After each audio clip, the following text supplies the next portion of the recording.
This is KGW News at Sunrise. Good morning. Thanks for getting up with us on this Easter Sunday. I'm Tim Gordon. This morning on Sunrise, banning assault weapons is one step closer to becoming law in Washington. Details on the controversial gun reform bill that could halt the sale, manufacturing, and import of assault weapons. Plus, Portland Fire and Rescue is the latest victim to theft in the city. A look at the valuable and life-saving equipment that's been stolen. But before we get to all that, let's check in with Daisy Caballero for a look at our Sunday forecast. Good morning. Good morning, Tim, and good morning to all of our viewers. Yeah, this is what our satellite radar is picking up. It is going to be a soaker for today. So if you're planning to be outdoors for Easter Sunday, you are definitely going to be needing a jacket. This will continue for throughout the entire day, actually, and then also part of next work week. We'll talk more about that in the full forecast. But looking at Portland right now, 49 degrees, winds coming out from the east at 11 miles an hour. Checking in at the rest of our current temperatures, 49 degrees for Hillsborough, 46 Forest Grove, 45 for Timber Junction. Over east, we are still seeing those cooler pockets as we're looking Baker City 26, 28 degrees for Burns, 38 degrees for John Day. All right, this is what our daily planner is kind of showing us here. Again, right now, 49 degrees. We do start to warm up a few degrees as we're looking at noon. But again, something that will not be changing is that rain. We'll talk rain estimates for today and all the way through mid-work week coming up in my full forecast. All right, thanks, Stacey. Well, we start this half hour with an historic vote in Washington State Senate. Legislators passed a bill which will ban the sale of assault weapons in the state, but it's not a done deal just yet. Lawmakers have been trying to pass something like this for 6 years. After several hours of impassioned debate, the bill passed in the Senate 27-21 yesterday, strictly along party lines. A moment one survivor of the Las Vegas mass shooting has been fighting for. Hopefully it means that other people won't have their own stories to tell. This bill will save lives. The bill bans the sale, manufacture, and import of assault weapons. It does not ban the possession of an assault weapon and allows law enforcement and military members to own them. Republicans pushed back against the bill by introducing more than 20 amendments. Because the bill was amended in the Senate, it has to go back to the House now for consideration again.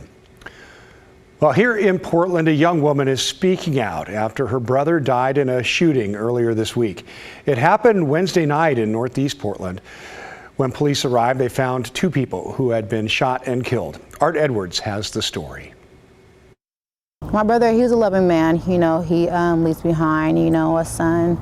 My brother was like a real family man, and more so to me as like a dad and a brother. And he was my best friend. Alexis Montlaveria is in shock over what happened to her brother. He was well respected out here in the community. 30-year-old Marcel Bryant was found shot to death Wednesday night on Northeast Lombard in the Woodlawn neighborhood. The other victim, discovered by police, is 27-year-old Deja Willingham. I just know for a fact that, he wouldn't, want to act in any kind of violence like that. Their homicides bring the total in Portland so far this year to 21. No arrests have been made. Montlaveria says she doesn't know what led to her brother's death. It's really unclear, and I'm just kind of hurt that he had to go through that, and I wasn't there. Somebody was not there to, be there with him. Montlaveria says her brother taught her everything she knows, and right now she doesn't know how she and her family will move forward. A lot of things that he left behind, he taught me, I'm going to always carry that on with me. Art Edwards, KGW News. Well, the family has set up a GoFundMe to help with funeral costs. We have a link to that on our website, kgw.com. Well, two teens have been arrested for stabbing a 13-year-old. This happened Friday night in the Hillsdale neighborhood on Southwest Vermont Street. Portland police say the teen was attacked by two suspects who robbed and stabbed him with a knife before running away. The victim was sent to the hospital with non-life-threatening injuries. And the suspects, they didn't get far. Officers searched the area and just a few blocks away found 15 and 17-year-old boys who matched the description. After they were taken into custody, officers also found this knife you see on your screen right now and a realistic-looking airsoft pistol as well. The two now face assault and robbery charges. Well, Portland Fire and Rescue is the latest victim to theft in the city. Friday, one of their vehicles was broken into along Southeast Division and 45th Avenue. The thief or thieves ran away with a turnout jacket and a self-contained breathing apparatus. That's the backpack, that style air pack that firefighters wear in emergencies. The items are worth, get this, $10,000. If you have any information, call the Portland Fire non-emergency line. Well, it may have been a Saturday morning, but more than 300 people took time out of their weekend and showed up in person to talk with lawmakers about the state budget and where they'd like to see the money go. As Alma McCarty reports, the hearing was the first in a series of meetings across the state. At Portland Community College's Slovenia campus Saturday, crowds packed the auditorium. It was very empowering to walk into that room and see that it was standing room only today, that the community is as engaged as it is. The Joint Ways and Means Committee held a 2-hour public hearing on the state budget. More specifically, the roughly $32 billion from the general and lottery funds that the Oregon legislature has control over and can allocate. Speakers voiced support for a wide range of legislation, from climate change to education, healthcare to public safety to mental health. I'm here today to urge you to prioritize funding for childcare in our state budget this year. We're here to request the legislature to allocate $2 million to the Oregon Health Authority to build an online portal that will help interpreters collectively set their rates. I want to specifically highlight the need for full funding of Oregon's Clean Vehicle Rebate Program. I'm here to testify for the continuing funding of restorative justice programs. I'm here today because I'm passionate about youth voice, youth vote. Several, including Anastasia Godsey and Yolanda Reyes Aguilar, came out to discuss their role as personal support workers, advocating for better pay and better conditions. No, personally, a lot of people who have to work multiple jobs on top of their full state job. I see that people cannot take their breaks. They sometimes skip their lunches.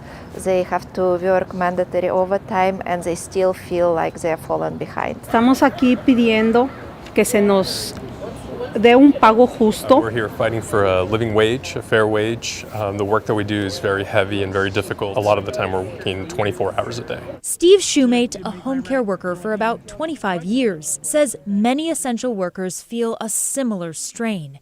He hopes lawmakers can help make a difference with this and other issues facing our state. We're seeing a higher and higher demand for these services, both our services and these other agency services. There's just not enough funding out there. The homeless problem continues to get worse, and more people struggle. More and more Oregonians struggle. Alma McCarty, KGW News. Well, it is the height of tax season, and some of you may need a little help. So the IRS is offering some free advice for people in Portland. In fact, they opened their Taxpayer Assistance Center at the Federal Building downtown on Saturday. The IRS offers the walk-in service on certain Saturdays at its centers across the country. These are not meant to be tax preparation service appointments, but they can help you get 8 questions answered about everything from filing with dependents to tax credits to maybe filing an extension. You can also pay your tax bill if you need to. I think this is really important. It shows that we are accessible, especially maybe to some of those working families where it's hard for them to come in during the week. I also think that during tax season, especially, that it just shows that we're opening our doors and we're here to help people. Now, the IRS says if you do visit their offices, be sure to come prepared. That means bringing your government-issued ID and any documents or notices that you've gotten. For more information on special Saturday openings and other IRS links, we've got a story set up for you at kgw.com with all that information. All right, still to come on Sunrise, we continue to look at local efforts to find solutions to the homeless and houseless crisis. That includes an old hotel now turning into a homeless shelter. And don't forget, you can watch Sunrise anytime you want on KGW+. All of our news is on Roku and Amazon Fire. Just look for KGW and add us to your home screen and stream Sunrise on your schedule.